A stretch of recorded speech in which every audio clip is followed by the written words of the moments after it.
2022 was quite a year. As the pandemic faded into obscurity, people started turning towards other problems, including, but not limited to, Russia invading Ukraine, political tensions continuing to rise in the United States, gas prices going up the wazoo, Elon Musk buying Twitter and tanking it in the process, the animation industry continuing to be disrespected by the mainstream, and Queen Elizabeth proving that she wasn't immortal after all, along with us losing some other notable people along the way.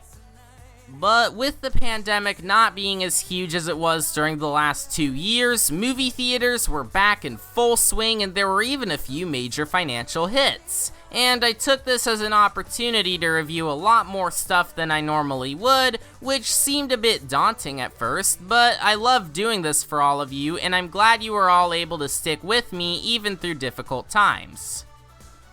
Anyways, 2022 had some cinematic bangers, but I'm not here to talk about those today. Rather, I'll be discussing the biggest cinematic turds shit out this year, from soulless sequels to forgettable fluff to infuriating insults to my intelligence. This is my list of the 10 worst films of 2022.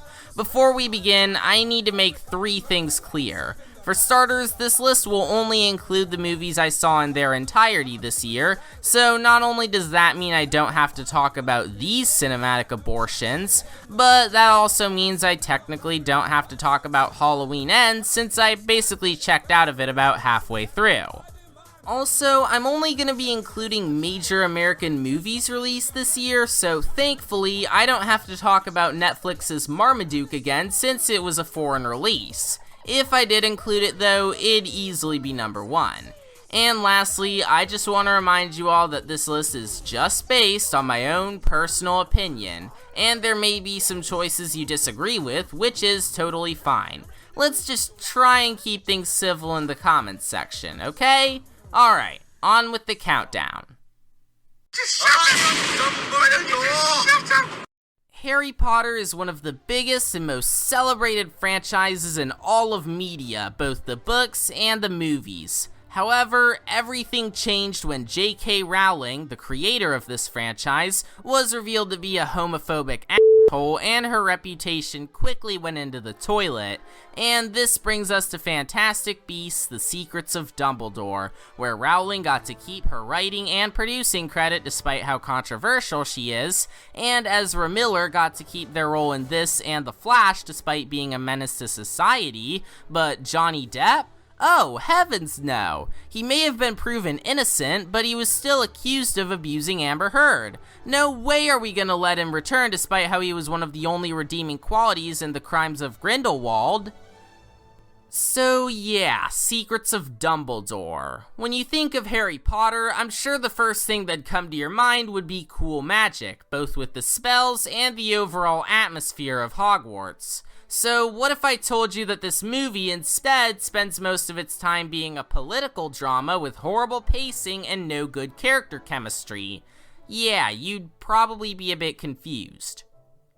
I mean, there's a few magic duels here and there, mainly the one with Dumbledore and his boyfriend Grindelwald, and I'll admit that the CGI was okay, but they just weren't all that memorable compared to the fight scenes in the original Harry Potter movies, and the editing in the final confrontation looked like the movie was having a seizure. So why is it only number 10 then? Well, I just mentioned some of the visuals looked fine, the production design was solid, the cinematography was great, Mads Mikkelsen did a surprisingly good job as Johnny Depp's replacement, and the ending was sweet, but overall, for a movie with secrets in the title, it's no secret that it ended up sucking, and it's only gonna go downhill from here. Mrs. Obama, I've done it. I've stopped racism. Blazing Saddles is a great movie, and a really funny one at that. It's also surprisingly thought-provoking with its message on how racism is just flat-out stupid, which still holds up strong to this day. So tell me, who in their right mind looked at this R-rated movie about racism in which the N-word is used multiple times and thought, yeah, this would make a perfect kids movie? Well, someone must have thought it, because here we are now with Paws of Fury: The Legend of Hank. I mean, I guess it tries to include Blazing Saddles' commentary on racism, which is still noble, especially in politically charged times like these, but it just falls flat on its face because it's not clever or funny with it.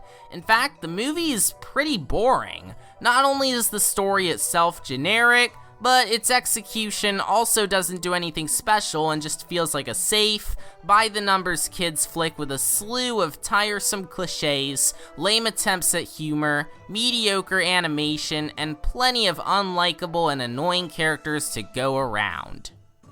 So why is it only number 9? Well, there were a few moments where the animation would switch to either 2D or Spider-Versian that looked cool, the voice acting was okay, and some of the action scenes were fun, but overall, Paws of Fury: The Legend of Hank is a textbook example of a safe and generic kids flick. Man, Nickelodeon hasn't had the best luck with a lot of their more recent animated movies, it seems. At least the Rise of the Teenage Mutant Ninja Turtles movie was awesome, and I'm absolutely pumped to see what Mutant Mayhem will be like, but yeah, this one wasn't all that good. Aha, Jonathan, you are banging my daughter! Hotel Transylvania is a pretty okay franchise in my eyes. The first 3 movies may not have had the best writing, but the zany animation and consistently good comedy were able to at least give me a good time. However, I can't say the same for the 4th installment, Transylvania, and I'm not sure what's worse, the movie or how Sony handled it up to its release, because both were pretty bad. But for the movie itself, I'd say Summer Vacation felt more like a grand finale to the franchise with both its new locations and the overall conflict, but what does the actual grand finale choose to do instead? A painfully generic body swap story. Like, you could have done anything for this, like an alien invasion or something, but instead, it's just a body swap story. I could sorta understand Johnny wanting to be a monster if it was about where he'd realize his wife and son would outlive him, but instead, it happens all because Dracula had to go through the worst instance of character assassination since Luke Skywalker in The Last Jedi. I don't even know why Drac was suddenly so untrusting of humans to the point where he'd manipulate and gaslight his son-in-law. I mean, sure, Johnny's annoying, but from an in-universe standpoint, he's shown to be a nice person and a loving husband to Mavis, so it makes no sense why even after learning to trust humans, in the first movie, Drac reverts back to being a selfish and spineless coward for the sake of keeping his hotel. I mean, Brian Hull did a good job as Adam Sandler's replacement, but my point still stands. God, Drac's character assassination was infuriating. Can I at least enjoy the animation like I did with the first 3 movies? Kinda. I mean, it tries to retain their wacky and exaggerated rubber hose animation style, and sometimes it's fun and the backgrounds look nice, but by God can the character animation be wooden at some points. Actually, it's pretty stiff for a good majority of the movie, which takes away from one of the most memorable aspects of the franchise. Overall, Hotel Transylvania Transformania was not a good note for the Hotel Transylvania franchise to go out on. It was fun while it lasted, but at this point, I'm sure we're all ready to check out. I'm going to be so boring. Oh cool, this spot's a tie. Unfortunately though, it's for 2 of the most forgettable movies I've seen in recent memory, The 355 and The Gray Man. I mean, they're both spy movies that feature a prominent all-star cast, but some of my nitpicks for them are kinda different. Let's start with my general problems. The movies aren't fun whatsoever. The editing is horrible. The visual style and color palette are bland. The pacing is atrocious. The background music is boring. And that's all I can think of for similarities. Now let's go a bit more in depth on them individually. Starting off with the 355, it's yet another one of those girl power movies that makes every male character out to be horrible, sexist, violent pigs. I get it, they want to be empowering for female audiences, but there's a way to do female empowerment without coming across as ignorant and pretentious. Because, truth be told, I'm not one of those boys who cry woke who thinks anything with a woman or racial minority as the main character is complete garbage. It's just that there's a way to do this stuff, and there's a way not to do this stuff, and the 355 is definitely the latter.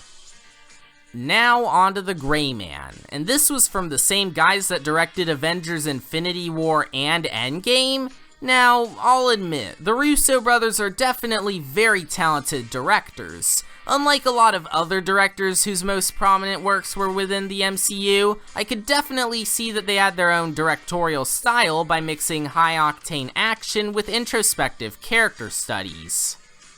I bring this up because I don't know what they were aiming for with the Gray Man. I mean, some of the action scenes were well shot, the production design was okay, and the acting was fine, but other than that, this is basically every mindless action flick before it. The villain has no development beyond being a psychopath, along with bearing an uncanny resemblance to Dr. Robotnik in the Sonic movies. The rest of the characters are just a checklist of bland archetypes, and the plot is basically every entire agency versus one specific agent story imaginable. Not much else to say here, so let's move on before I die of boredom.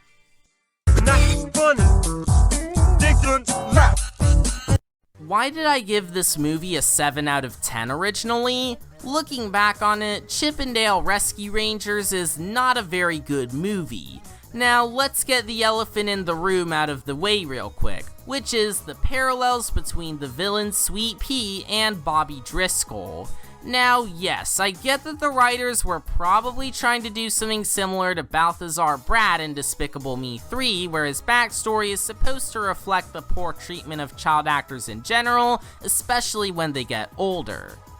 However, upon doing some research and learning the similarities between Pete's backstory in the movie and the tragic life and eventual death of Peter Pan's original voice actor, Bobby Driscoll, I seriously hope that was just an unfortunate coincidence because... ooh boy. With that aside, Rescue Rangers' biggest problem would have to be its comedy. I get that it was trying to be another movie like Who Framed Roger Rabbit, and I'll admit that the concepts here could have worked, but instead it just opts to go for the same type of humor present in other IP orgies like Ralph Breaks the Internet and Space Jam: A New Legacy, where it goes, "Hey, look, references. Isn't that clever? Don't you remember this thing?" Yeah, fun fact, just making random pop culture references or having random product placements isn't automatically funny. I mean, sometimes pop culture references can be clever or funny, but it's really easy to f that sort of humor up, and Rescue Rangers is definitely a good example of that. Well, I'd love to keep this going, but unfortunately, I'll have to split this video into 2 parts. Don't worry, I'll eventually combine both parts into one long video, but yeah, thanks for watching part 1 and stay tuned for part 2.